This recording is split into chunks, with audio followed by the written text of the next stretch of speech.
केजरीवाल जी ने शराब घोटाले में जो काम किया, आज उसके कारण संपूर्ण राजनीतिक जीवन पर, उनके विचार पर, उनकी सोच पर एक बड़ा प्रश्न मार्क, एक क्वेश्चन मार्क लगा है, बड़ा प्रश्न चिन्ह लगा है।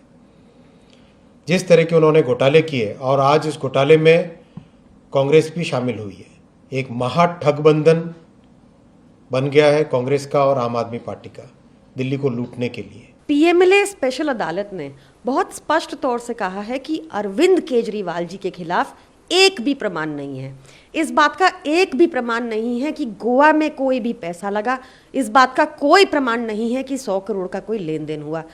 साफ साफ पीएमएलए कोर्ट ने कहा कि ईडी एक बायस से काम कर रही है, जैसे वो कहानियां, ये स्पष्ट लिखा हुआ है कि ऐसा प्रतीत होता है कि ईडी कहानियां बना रही है ताकि किसी भी तरीके कोर्ट को कन्विंस कर पाए, पर वो ऐसा नहीं कर पाए।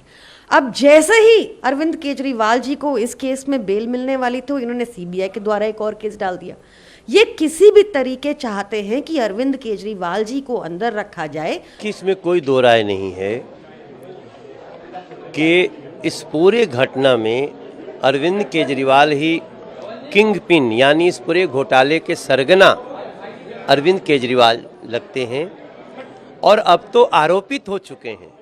अब जो चार्जशीट दाखिल की गई है उसमें वो 37 नंबर के आरोपी हैं।